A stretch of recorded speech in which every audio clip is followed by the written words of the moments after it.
പ്രിയമുള്ളവരെ, ലോകത്തെല്ലാം ഉള്ള മലയാളികളുടെ ജന്മദേശമായ കേരളത്തിൽ തെരഞ്ഞെടുപ്പ് നടക്കുകയാണ്. ഒരുപക്ഷെ വിദേശത്ത് സിറ്റിസൺഷിപ്പുള്ള ആളുകൾക്ക് ഈ കേരളത്തിലെ തെരഞ്ഞെടുപ്പ് എങ്ങനെയാണ് ബാധിക്കുന്നത്, അല്ലെങ്കിൽ അവർക്ക് എന്താണ് അതുമായി ബന്ധപ്പെട്ട കൂടുതൽ ഇൻവോൾവ്മെൻ്റ് എന്നൊക്കെ ആളുകൾ ചിന്തിക്കും. പക്ഷെ എന്നാലും നമ്മുടെ നാട്ടിൽ നടക്കുന്ന ഒരു ഉത്സവം എന്നുള്ള നിലയ്ക്ക്, ഒരു രാഷ്ട്രീയ ഉത്സവം എന്നുള്ള നിലയ്ക്ക് പലപ്പോഴും രാഷ്ട്രീയ ചിന്തകളുള്ള രാഷ്ട്രീയ കുതികളായ ആളുകളെ സംബന്ധിച്ചിടത്തോളം തെരഞ്ഞെടുപ്പ് ശ്രദ്ധിക്കാതിരിക്കാൻ നിവൃത്തിയില്ല.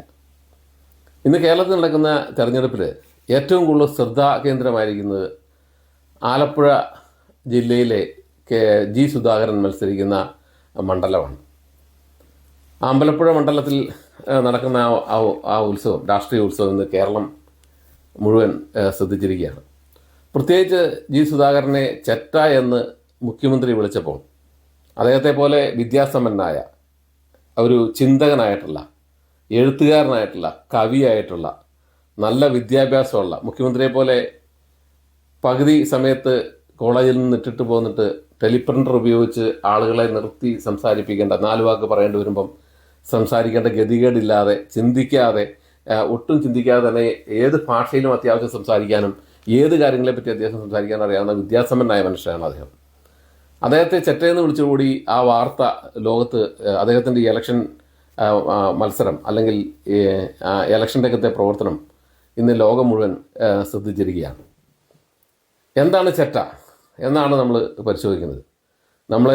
ഈ കേരളത്തിലെ ബഹുഭൂരിപക്ഷം വരുന്ന മനുഷ്യരും, എൻ്റെ പ്രായമുള്ള മനുഷ്യരൊക്കെ അതിലൊരു 99% ആളുകളും ചെറ്റക്കുടലിൽ ജനിച്ചവരാണ്.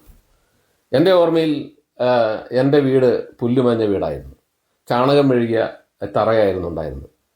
അവിടെ അടുക്കള എന്ന് പറയുന്നതും ബെഡ്റൂം എന്നൊക്കെ പറയുന്നത് വലിയ വ്യത്യാസമില്ലാതെ നിലത്തും അതുപോലെ തന്നെ കയർ കെട്ടിയ കട്ടിലും അതുപോലെ നിലത്ത് ചാക്ക് വിരിച്ചും ഒക്കെ കിടന്ന് വെള്ളം രാത്രിയിൽ മഴ പെയ്യുമ്പം വെള്ളം വീഴ്ത്ത് വീണ് ആ വെള്ളം വീഴാത്ത സ്ഥലത്തേക്ക് മാറിക്കിടന്ന ചരിത്രമുള്ള ആളുകളാണ് കേരളത്തിൽ കൂടുതലുള്ളത്.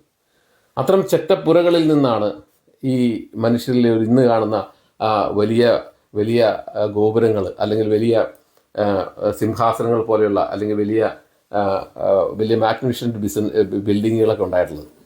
അപ്പോൾ അതുകൊണ്ട് ഈ ചെറ്റ എന്ന് വിളിക്കുമ്പം അത്തരം വരുന്ന ദരിദ്ര കോമരങ്ങൾ ജീവിച്ചിരുന്ന കാലഘട്ടത്തെ അവരെ മൊത്തമായാണ് മുഖ്യമന്ത്രി അപമാനിച്ചിരിക്കുന്നത് എന്ന് മനസ്സിലാക്കണം. അതൊരു വ്യക്തികളെ അല്ല, അല്ലെങ്കിൽ ഒരു സമൂഹത്തെ അല്ല, ഒരു കാലഘട്ടത്തിൽ ജീവിച്ച ദരിദ്രരായ മനുഷ്യരെ മുഴുവനാണ് അദ്ദേഹത്തെ ആ ചെറ്റ പ്രയോഗം കൊണ്ട്, അതൊരിക്കലും ചെയ്യാൻ പാടില്ലാത്തൊരു പ്രയോഗമായിരുന്നു. അദ്ദേഹം പരനാറി എന്ന് ഇതിനു മുമ്പ് വിളിച്ചിട്ടുണ്ട്. അതുപോലെ തന്നെ അദ്ദേഹം ഒരുപാട് മോശമായ ഭാഷകളിൽ ആളുകളോട് സംസാരിച്ചിട്ടുണ്ട്. അദ്ദേഹം ഒരു പാർട്ടി സെക്രട്ടറി ആയിരുന്ന സമയത്തൊക്കെ അങ്ങനെയൊക്കെ പറഞ്ഞിട്ടുണ്ട്. അദ്ദേഹം ഒരിക്കലും എൻ്റെ കാഴ്ചപ്പാടിൽ കേരളത്തിൽ മുഖ്യമന്ത്രി ആകാനുള്ള യാതൊരു യോഗ്യതയുള്ള ബൗദ്ധിക നിലവാരമുള്ള ഒരാളായിട്ട് എനിക്ക് തോന്നിയിട്ടില്ല. എങ്കിലും അദ്ദേഹം ആ മുഖ്യമന്ത്രി സ്ഥാനത്ത് എത്തപ്പെട്ട സ്ഥിതിക്ക് കാണിക്കേണ്ട ഒരു മാന്യതയായിരുന്നു ഈ സുധാകരനെ പോലെയുള്ള വളരെ വിദ്യാസമ്പന്നൻ, വളരെ അധികം സാംസ്കാരിക സമ്പന്നതയുമുള്ള ഒരു മനുഷ്യനെ അത് വിളിക്കുക എന്നുള്ളത് ഒഴിവാക്കേണ്ടതായിരുന്നു എന്ന് എനിക്ക് തോന്നിയിട്ടുണ്ട്. സുധാകരൻ എന്തുകൊണ്ട് CPM വിട്ടു? ഞാൻ CPMൻ്റെ രാഷ്ട്രീയത്തെ അംഗീകരിക്കുന്ന ഒരാളല്ല. കമ്മ്യൂണിസം എന്ന് പറയുന്നത് ഒരു ഫെയിലിയർ ആയിട്ടുള്ള ആശയമാണ് എന്ന് വിചാരിക്കുന്ന ഒരാളാണ്.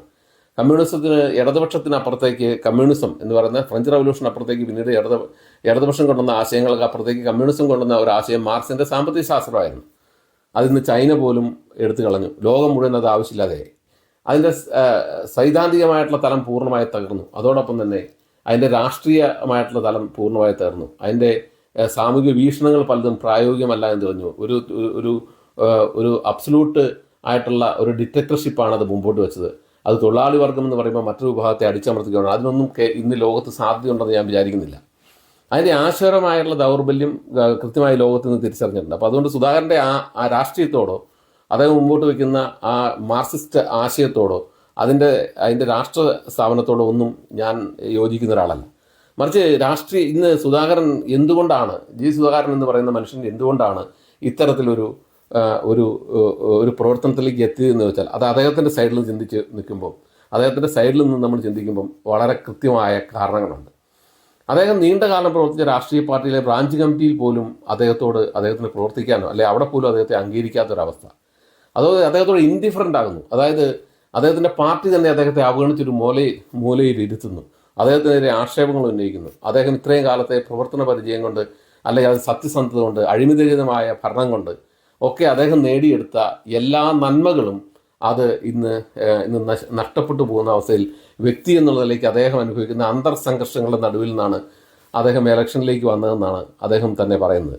അദ്ദേഹത്തെ ഒറ്റപ്പെടുത്തുകയും ഇല്ലായ്മ ചെയ്യുകയും കോർണറൈസ് ചെയ്യുകയും ചെയ്തതിൽ നിന്നാണ് അദ്ദേഹം ഇത്തരത്തിലൊരു തീരുമാനം എടുക്കാൻ കാരണമായെന്നാണ് അദ്ദേഹം പറയുന്നത്. അദ്ദേഹം എന്തിനെതിരെയാണ് യുദ്ധം ചെയ്യുന്നത് വെച്ചാൽ പൊളിറ്റിക്കൽ ക്രിമിനലിസം എന്ന് പറയുന്നത് ഒരു പാർട്ടിയിൽ മാത്രമല്ല, അതെല്ലാ പാർട്ടിയിലും ഉണ്ട്. അതുകൊണ്ട് തന്നെയാണ് ഈ സുധാകരൻ്റെ ഈ ഇലക്ഷൻ, അല്ലെങ്കിൽ സുധാകരൻ്റെ മത്സരം ഇത്രമാത്രം ലോകം മുഴുവൻ മലയാളികളുടെ ഇടയിൽ ശ്രദ്ധിക്കപ്പെടുന്നത്. ഈ പൊളിറ്റിക്കൽ ക്രിമിനലിസത്തിനെതിരെയും അഴിമതിക്കെതിരെയും വികസനത്തിനും വേണ്ടിയാണ് അദ്ദേഹം മത്സരിക്കുന്നത്. ഇതിൽ രണ്ട് പ്രധാന കാര്യങ്ങൾ, പൊളിറ്റിക്കൽ ക്രിമിനലിസവും അഴിമതിയും എന്ന് പറയുന്നത്, അത് രാഷ്ട്രീയ മണ്ഡലത്തെ മുഴുവൻ മലീനസമാക്കുന്ന ഒന്നാണ്.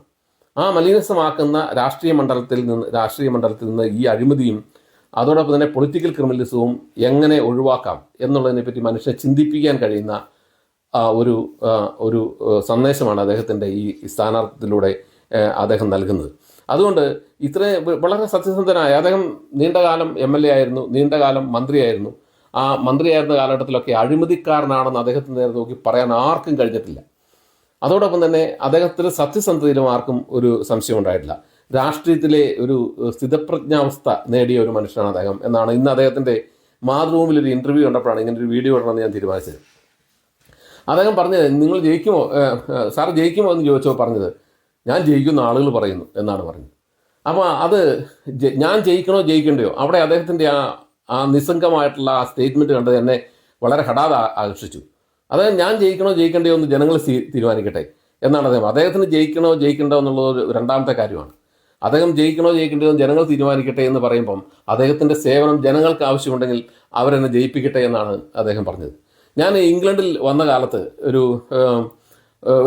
പാർലമെൻറ്റ് ഇലക്ഷൻ നടക്കുകയായിരുന്നു. അന്ന് ബോബ് വീറിംഗ് എന്ന് പറഞ്ഞ ആളായിരുന്നു ഇവിടെ വെസ്റ്റ് ഡെർബിയിൽ മത്സരിച്ചിരുന്നത്. ഞാനപ്പോൾ അന്ന് ആദ്യ കാലത്ത് വന്ന കാലത്ത് പള്ളിയൊക്കെയാണല്ലോ നമ്മുടെ ഒരു മനുഷ്യരെ ആദ്യം കണ്ടുമുട്ടുന്ന ഒരു ഏരിയ എന്ന് പറയുന്നത്. അപ്പോൾ അവിടെ ചെന്നപ്പോൾ ഈ പള്ളിയിൽ ചെന്നപ്പോൾ കുർബാന കഴിഞ്ഞിട്ട് ഈ അച്ഛനിങ്ങനെ പുറത്തിറങ്ങി. അപ്പോൾ എല്ലാവരും പോയി കഴിഞ്ഞപ്പോഴാണ് ഞാൻ ചെന്ന് അദ്ദേഹത്തിന് ഷെയ്ക്കാൻ്റെ കൊടുത്തിട്ട് പോകുന്നത്. അപ്പം ഞാൻ അച്ഛനോട് ചോദിച്ചു, ഇലക്ഷൻ്റെ കാര്യത്തെപ്പറ്റി ചോദിച്ചു. MP ഒക്കെ ഇവിടെ വന്ന് മത്സരിക്കുന്ന കാൻഡിഡേറ്റ്സ് ഒക്കെ വരാറുണ്ടോ, കാണാൻ വരാറുണ്ടോ എന്ന് ചോദിച്ചു. അദ്ദേഹം വലിയ അത്ഭുതത്തോടെയാണ് എന്നെ നോക്കിയത്. അങ്ങനെ ആരും വോട്ട് ചോദിക്കാനൊന്നും ഒരു മനുഷ്യനും വരാറില്ല എന്ന് അദ്ദേഹം എന്നോടൊന്ന് പറഞ്ഞു. അങ്ങനെ ആരും വരാറില്ല എന്ന് പറഞ്ഞു. ഞാനപ്പോൾ ഈ ബോബ് വീറിങ്ങിനെ പിന്നീട് കണ്ട് അദ്ദേഹം MP ആയതിനു ശേഷം അദ്ദേഹത്തെ പോയി കണ്ട് അദ്ദേഹത്തെ ഒരു ഇൻ്റർവ്യൂ നടത്തിയായിരുന്നു. എന്തുകൊണ്ടാണ് ഇങ്ങനെ വളരെ ഈ ഒരു സ്ഥലത്തും ഒരു വോട്ടിനൊന്നും നിങ്ങൾ പോയി ചോദിക്കാതെ ഈ ലീഫ്ലെറ്റുകൾ മാത്രം വീടുകൾ കൊണ്ട് ആളുകൾ ഈ റോയൽ മെയിലിടുന്നു, അതുപോലെ തന്നെ വേറെ ഒരു വലിയ പ്രചരണമില്ല, ബഹളങ്ങളോ ഒന്നുമില്ല, എന്താണിതെന്ന് ചോദിച്ചപ്പോൾ എനിക്ക് അദ്ദേഹത്തിൽ നിന്ന് തോന്നിയ ഫീലിംഗ് എന്ന് പറഞ്ഞത്, ഞാൻ MP ആണെന്ന് ജയിക്കണം എന്നുണ്ടെങ്കിൽ ഇവിടുത്തെ ജനങ്ങളെ ജയിപ്പിക്കുക, അല്ലാതെ എനിക്ക് MP ആണെന്ന് നിർബന്ധമൊന്നുമില്ല. എൻ്റെ സേവനം ഇവിടുത്തെ പബ്ലിക്കിന് ആവശ്യമുണ്ടോ, പബ്ലിക്കിന് ഇവിടുത്തെ ജനങ്ങൾക്ക് ആവശ്യമുണ്ടോ, അവരെന്നെ ജയിപ്പിക്കട്ടെ, ഇല്ല അവരെന്നേക്കാൾ കോമ്പറ്റൻ്റ് ആയിട്ടുള്ള മറ്റൊരാളെ ജയിപ്പിക്കട്ടെ എന്നുള്ള മനോഭാവമാണ് അവരുടെ. ഇതേ ഇന്ന് സുധാകരൻ്റെ ബോഡി ലാംഗ്വേജ് കണ്ടപ്പം എനിക്ക് ബോബ് ബിയറിങ്ങിൻ്റെ ബോഡി ലാംഗ്വേജ് പോലെയാണ് തോന്നിയത്. അദ്ദേഹം പറഞ്ഞ് ജയിപ്പിക്കുകയാണെങ്കിൽ ഇവിടുത്തെ ജനങ്ങൾ ജയിപ്പിക്കട്ടെ, ജനങ്ങൾ ജയിക്കുന്നു പറഞ്ഞു, ഞാൻ ജയിക്കാതിരിക്കുകയോ എന്നുള്ള അത് എൻ്റെ പ്രശ്നമല്ല, അത് ജനങ്ങൾക്ക് ആവശ്യമുണ്ടെങ്കിൽ ജയിക്കട്ടെ, എൻ്റെ കഴിവും എൻ്റെ വിദ്യാഭ്യാസവും എൻ്റെ അറിവും എൻ്റെ സത്യസന്ധതയും ഈ നാട്ടിലെ ആളുകൾക്ക് വേണമെങ്കിൽ അവരത് ജയിപ്പിക്കട്ടെ എന്ന് അദ്ദേഹം പറഞ്ഞ പോലെ എനിക്ക് തോന്നിയത്. അത് കണ്ടപ്പോഴാണ് എനിക്ക് ഇങ്ങനെ ഒരു വീഡിയോയിൽ അദ്ദേഹത്തെ പറ്റി സംസാരിക്കണം എന്ന് എനിക്ക് തോന്നിയത്.